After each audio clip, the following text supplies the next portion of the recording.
Alright, I've been waiting to get a new camcorder for a while, and I finally got around to getting a new one. Well, this isn't new, it is used, but it's an improvement for my current setup. It's a Sony Handycam digital camcorder. I got this for $69.99 on eBay, well, plus tax and shipping, but pretty good deal. Came in this nice carrying case, and everything fits inside nicely. So you can see, this particular one is the DCR-SR82. It says it here and here. Take a look at the unit itself later. Let's take a look at what it comes with. Got a Lexar 1GB memory stick Pro Duo. Have the remote, which is a Sony RMT835. Got an extended Infinithium H Active Force battery. Also have the, what I assume was probably just the regular Infinithium battery. This is the NP FH40. This is the NP FH70. The FH40 has 4.9 watt hours. The FH70 has 12.2. So quite a lot more. You also have cords. This is the outlet lead for the charger. Trailing along with it, because all these cables are kind of tangled together, is the mini USB cable. Here is the main charger. It's the Sony ACL200B. It's multi-voltage from 100 to 240 volts, 50 or 60 hertz, and it outputs 8.4 volts at 1.7 amps. And have composite video output cable. And here is the dock, also known as the Handycam station. This particular one is the DCR-SR82. Alright, set all this stuff aside and show the actual camera. Alright, taking a closer look at the camera itself, you can see the Sony logo, Handycam logo, model number, and it states it's a hard disk drive camera with 60 gigabytes of storage, up to 41 hours of recording, probably in long play. It has 25 times optical zoom, and also states that here. Opening up the wide LCD, you can see that the screen's here. It's a resistive touchscreen, and you got 4 buttons on the side. You got a home button for accessing the menus. You have the zoom buttons for telephoto and wide angle. You have a start-stop button for starting and stopping. Over here is a backlight button, which does not turn the backlight in the LCD on or off. It's for a special recording mode for when you record backlit subjects such as screens. You have a wide select button for selecting the aspect ratio between 4:3 and I think 16:9. You have display and battery info button, which toggles the display information on or off on the screen. You have an easy button which simplifies the controls and automates a lot of functions. And you have the playback button, which toggles between the playback and recording menus. You have a reset switch with a pinhole, and you have the slot for a memory stick. You have a speaker right here, and on the back you have the slot for the battery. As you can see, it specifies Infinithium 8 series. Here's the DC input for the charger, start-stop button for recording video, and here are a couple of indicator lights so you can see what's mode you're in, video and photo, a charge indicator, and a hard drive access indicator. Over here is the power and mode switch. Right now it's switched off. You switch it on and you select the modes. On top you have a photo button and a zoom lever. You got Night Shot Plus switch right here for toggling on the night shot. Over here is the Sony's proprietary active interface accessory shoe. On this side you have access port for the AV out and a remote jack for more accessories. Here's another image of a hard disk drive, and here it is stating it has a 2,000 times digital zoom. Over here you can see the stereo microphone, the lens, infrared port for the remote, and the switch to operate the manual lens cover. On the bottom you have model information, and it is made in Japan. Nice. Tripod mount with locator pinhole, battery release switch, and the handycam station connector. Over here is the hand strap. It's adjustable, and it's made some fake leather, and it's relatively comfortable. This one is in decent condition. It's not cracking. The logo is still relatively intact, so that's nice. And let's take a look at the handycam station. Over here is where the camcorder goes. There's the connector. This is where the tripod mount holes locate. There's a disc burn button for burning to DVDs if you wish. The bottom is just model information. This was made in Thailand. Well, I guess you have to outsource somewhere to make some decent money. And on the back here is a DC input where the charger goes, AV out, and USB port. Now, if you are going to buy one of these camcorders and you wish to connect it to the computer, you have to get the dock, because the dock is the only place where you're going to find a USB port for connecting to the computer. There is no USB port on the camcorder itself, and if you have to buy the dock separately, it's going to cost a decent amount of money. So try your best to find an offer which includes the dock with the unit. There are a lot of offers out there that don't, and if you want to connect to a computer, you gotta have the dock.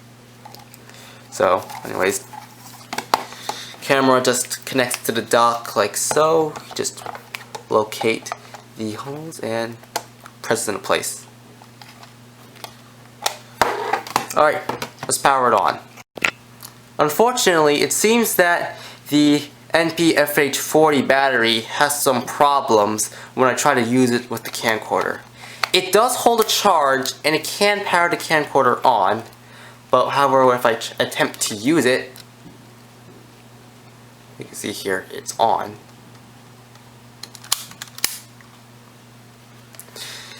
It surely indicates the regular battery life, but however it quickly says there's no battery, and I get a no battery indicator here, which according to the manual indicates that there is no official info-lithium battery being used with the camcorder, despite the fact that this is an info-lithium battery manufactured by Sony. So I don't know what's going on, and after a while it says low battery and you just shut the camera off. So I don't know what's going on with this battery. I guess it's just dead after, all these years. But that's not a deal breaker, because I do have this other battery here, which is bigger, and it does work. Works just fine. So, turn on.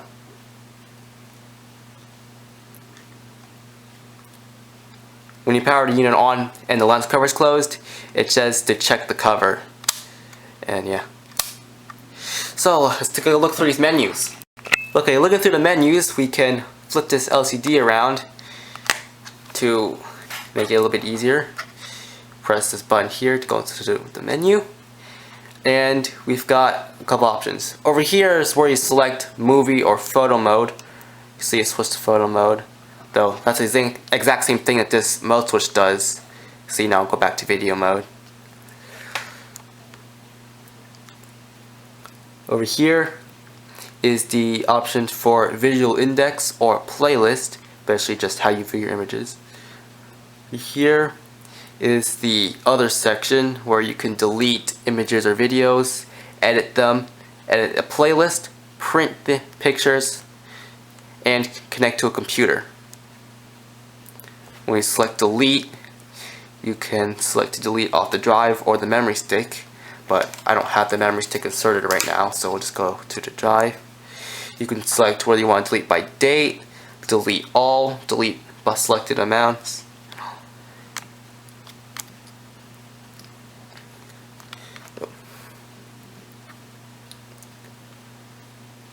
In the management section, you can format the hard drive, format the memory stick, or check out the information. As you can see, it's pretty empty.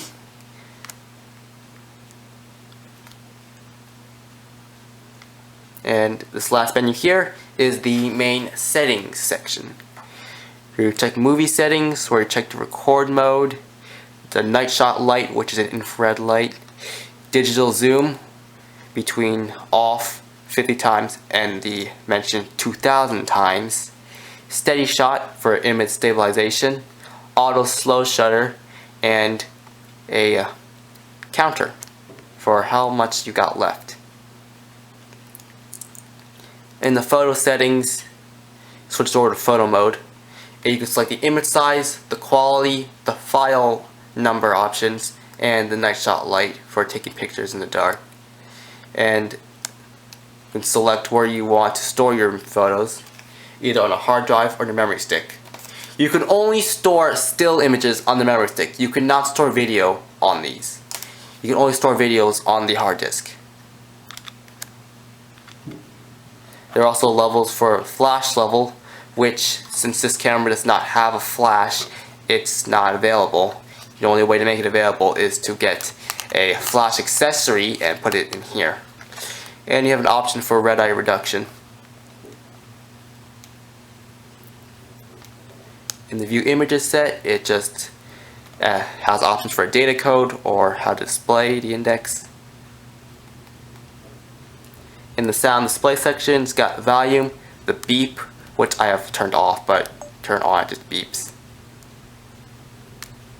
You have the LCD brightness, you have the LCD backlight level, and you have the LCD color intensity.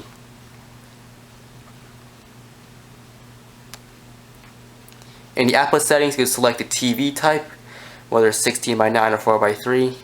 The display output, whether it goes to the LCD panel or goes to both.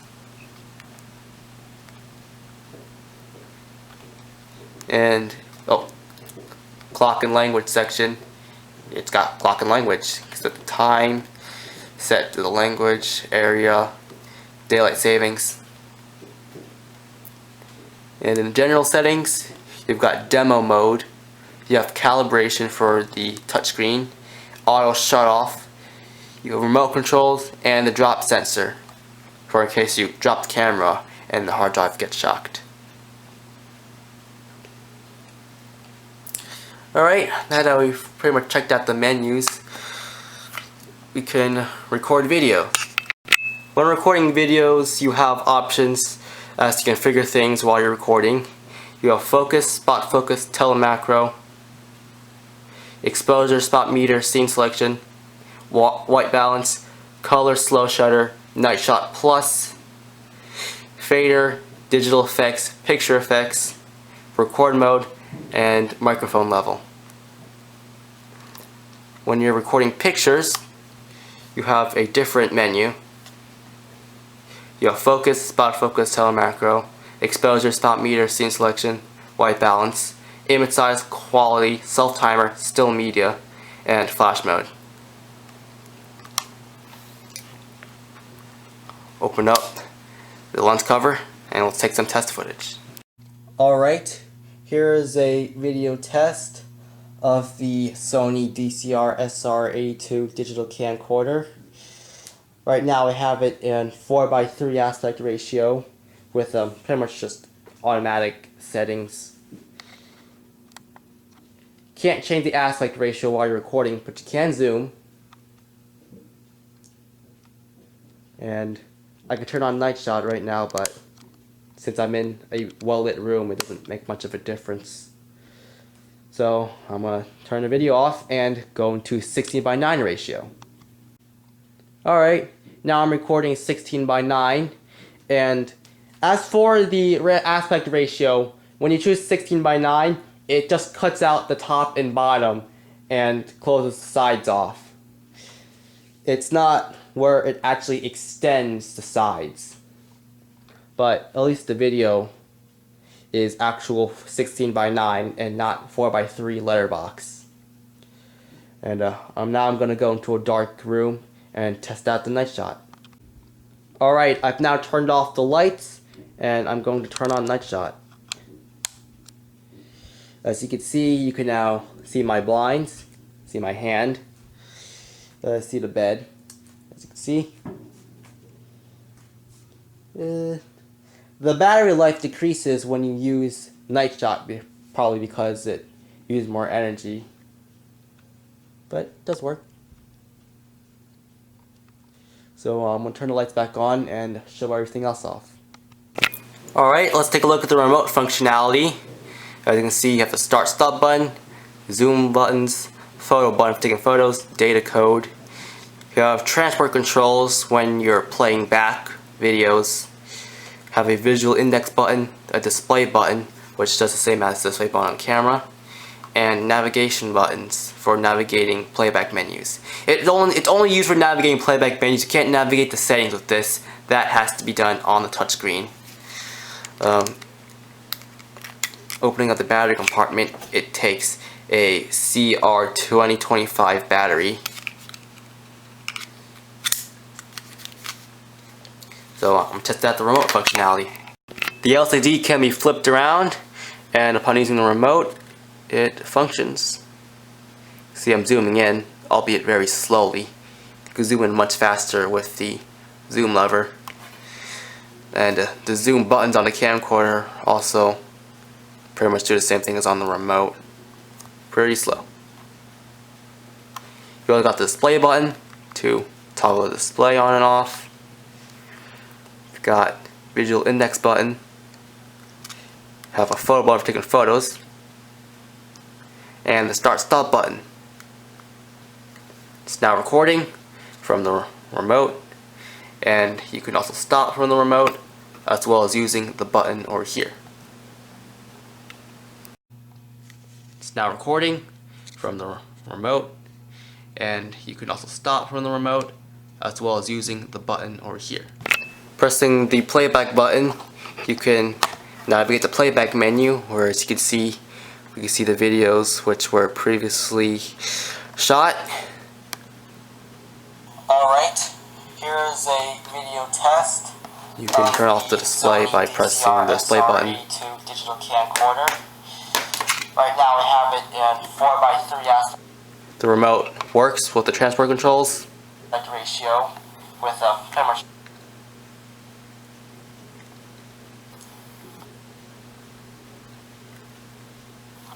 Can't. Alright, now I'm recording 16:9. Alright, I've now Just stopped it.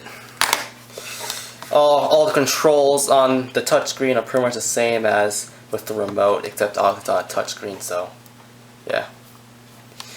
When you press the playback button again, it goes back to normal recording mode, and we can press easy mode, and now it's in easy mode. As you can see, it specifically says easy.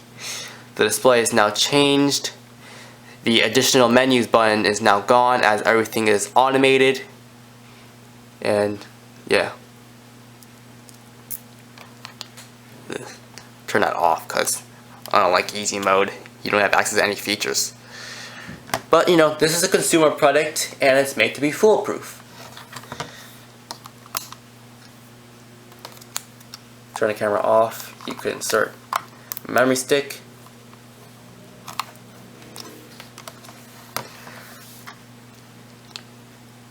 Upon turning it on, you can go to photo mode, open the menu, and you can see the memory stick should not be available. To get to go to the settings here. Here it is. You can select, you can save to the memory stick. Now take a photo.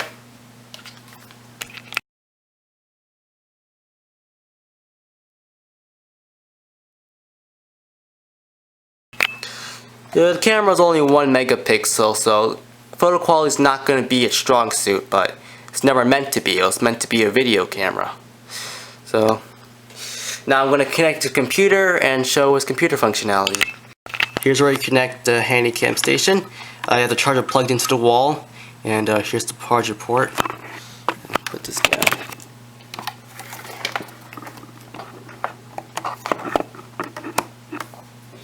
And you got the mini USB, plugs in here.